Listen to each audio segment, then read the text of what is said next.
Hello bachcho, let's read the question. The question says, what is the amount of heat in joules absorbed by 18 gram of water initially at room temperature heated to 100 degrees Celsius? If 10 gram of Cu is added to this water, then decrease in temperature in Kelvin of water was found to be.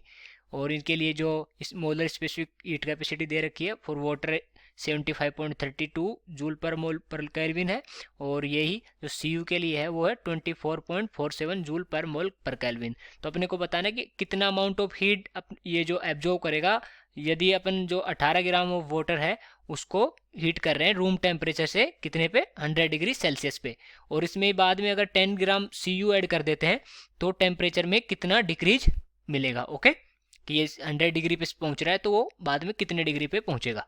Okay, तो ये अपने को यहाँ पे find out करना है। तो सबसे पहले लिख लेते हैं इस क्वेश्चन के लिए की कॉन्सेप्ट। और इस क्वेश्चन का की कॉन्सेप्ट क्या हो जाएगा? Molar specific heat capacity. Okay, ये हो जाएगा इस क्वेश्चन का की concept.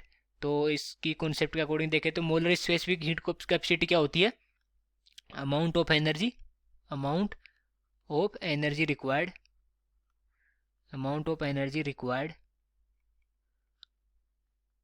To increase 1 degree Celsius of 1 mole of substance. तो किसी भी 1 मोल ऑफ सब्सटेंस के 1 डिग्री सेल्सियस इंक्रीज करने के लिए जो अमाउंट ऑफ एनर्जी रिक्वायर्ड होती है उसको क्या बोलते हैं? Molar specific heat capacity. Okay, तो अगर इस डेफिनेशन के अकॉर्डिंग देखें तो जो QP होता है अपना QP वो क्या होता है? NCP delta T। ओके, तो यहाँ पर QP क्या है? जो हीट एडेड और या heat absorb at constant pressure. Okay, तो यहाँ N क्या है? N है मोल, नंबर ऑफ मोल्स, और ये CP क्या है? मोलर स्पेसिफिक हीट कैपेसिटी जो अभी अपने देखी थी। ओके, और डेल्टा T है टेम्परेचर में इंक्रीज या डिक्रीज। ओके, तो जो N अगर निकालना चाहें तो कितना गिवन है? 18 ग्राम ऑफ वाटर गिवन है। तो N क्या होता है? Wait upon molecular wait. Okay, तो वेट कितना है? 18 ग्राम, और जो वाटर होता है उसका मोलिकुलर वेट कितना होता है? 18 ग्राम पर मोल। ओके, तो यहाँ से मोल कितने आ जाएंगे? मोल आ जाएगा 1 मोल। वाटर के मोल कितने आ गए? 1 मोल। ओके, तो अगर CP की वैल्यू देखें तो CP की वैल्यू गिवन है 75.32 जूल पर मोल पर केल्विन, और यहाँ पर मोल पर केल्विन। ओके, और यहाँ जो डेल्टा T है, डेल्टा T गिवन है कि रूम टेम्परेचर का मतलब 298 केल्विन 25 डिग्री सेल्सियस, इससे जा रहा है 100 डिग्री सेल्सियस पे, मतलब 373 केल्विन, क्योंकि ये केल्विन में चेंज करने के लिए कितना ऐड करेंगे? 273। ओके, तो यहाँ से सारी वैल्यूज हैं, तो QP निकाल सकते हैं वाटर के लिए, amount of heat absorb by.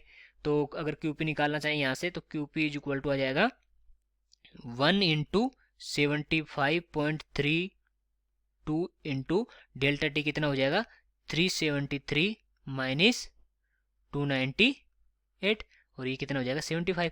Okay, तो इसकी वैल्यू कैलकुलेट करने पे कितनी आ रही है? वो आ रही है अपने पास 5.649 इंटू 10⁻³ जूल। ओके, या फिर इसको ऐसे भी लिख सकते हैं 5649 जूल।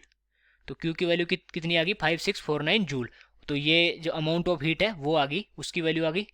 ओके, अगर दूसरा क्वेश्चन में क्या गिवन है कि इसमें इस वाटर में क्या कर रहे हैं? Cu ऐड कर रहे हैं 10 ग्राम। ओके, अगर इसमें Cu ऐड करते हैं 10 ग्राम तो इसका डिक्रीज इन टेम्परेचर होता है, क्योंकि इस Cu ऐड करेंगे तो ये Cu है।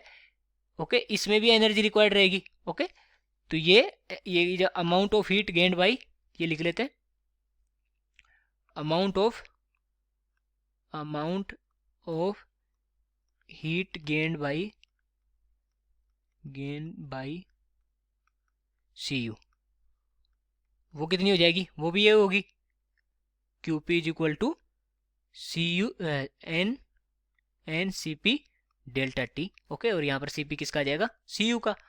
ओके, तो ये जो हीट है इसमें यूज होगी, इसलिए जो टेम्परेचर है, टेम्परेचर इसका डिक्रीज हो जाएगा, 100 डिग्री सेल्सियस पे नहीं पहुंचेगा। ओके, और वो कितना डिक्रीज होगा वो ही अपने को बताना है। तो अगर मोल निकालें Cu के लिए, तो n इज इक्वल टू क्या हो जाएगा, weight upon molecular weight, weight कितना गिवन है 10 ग्राम, ओके। और इसका Cu का मोलिकुलर वेट कितना होता है, इसका होता है 63, ये था ग्राम में और ये था 63 ग्राम पर मोल। तो यहाँ से मोल कितने आ जाएंगे, ये आ जाएंगे 10/63, ओके। और ये जो Cp है, Cp इसके लिए गिवन है 24.46, तो यहाँ से वैल्यू रख लेते हैं। Qp इज इक्वल टू कितना आ गया, ये आ रहा अपना 24.47 इंटू जो मोल कितने 10/63 इंटू 373 माइनस 298, ओके। तो यहाँ से जो Qp आएगा अपना वो आ रहा है, Qp आ रहा है 291 इंटू 291.3 जूल, ओके। तो इतनी जो हीट है, ये इतनी हीट लॉस्ट हो जाएगी Cu के ऐड करने के बाद, ओके। तो अपने को जो इतनी हीट के डिक्रीज होने की वजह से जो टेम्परेचर में डिक्रीज होगा, ओके, तो वो निकालना है अपने को, वो कैलकुलेट करना है। तो दोबारा यही फॉर्मूला लगाएंगे, Qp is equal to NCP delta T. तो यहाँ से आप डेल्टा टी निकाल सकते हैं, और ये अपने पास आ गई हीट कि इतनी हीट है, या अब की बार क्या है कि हीट का जो Qp की वैल्यू गिवन है और डेल्टा टी की वैल्यू निकालनी है, ओके। तो Qp की वैल्यू कितनी है 29, ये जो लॉस हो रही है तो इसको लेंगे किसमें, माइनस में 291.3, ओके। और n कितना था, n अभी देखा था अपन ने, और अभी बार n किसका लेंगे, n लेंगे जो अपना वाटर था, जो ये वाटर था इसका लेंगे n, क्योंकि जो वाटर की ही ये जो हीट थी उसमें लॉस हुआ है, ओके। तो वाटर का कितना था 1 मोल था, और ये जिसकी वाटर की जो क्या थी Cp थी वो क्या थी 75.32, ओके। और अब अपने से पूछ रहा है कि कितने टेम्परेचर में डिक्रीज होगा, तो ये हो जाएगा T2 माइनस 373, ओके।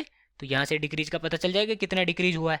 तो यहाँ से वैल्यू कैलकुलेट करने पे T2 की वैल्यू आ रही है अपने पास, T2 की वैल्यू आ रही है 369.05 केल्विन, ओके। T2 की वैल्यू यहाँ से आ जाएगी 369.05 केल्विन। तो यहाँ से अपने T2 की वैल्यू निकाल ली, क्योंकि इतनी हीट ये हीट लॉस हुई थी, क्यों, किस वजह से, जो Cu ऐड किया था 10 ग्राम उसकी वजह से। तो इतनी हीट लॉस हो गई, इतनी हीट लॉस की वजह से जितना टेम्परेचर डिक्रीज होगा वो इस फॉर्मूले से निकाल सकते हैं, NCP डेल्टा टी से, ओके। जो ये अपने निकाला है, क्योंकि T2 अपने को कैलकुलेट करना है कितना डिक्रीज हुआ है, और इसका टेम्परेचर कितना था 100 डिग्री सेल्सियस था, 100 डिग्री सेल्सियस था, तो 373, ओके, केल्विन। तो यहाँ से T2 आ जाता है 369.05 केल्विन। तो कौन सा ऑप्शन करेक्ट हो जाएगा, तो फर्स्ट के लिए 5649, ओके, ये भी निकाल ली थी 5649 जूल, और जो टेम्परेचर का पूछा तो वो था 369। तो कौन सा ऑप्शन करेक्ट हो गया, ए ऑप्शन करेक्ट हो गया। So I hope you understood it well, best of luck.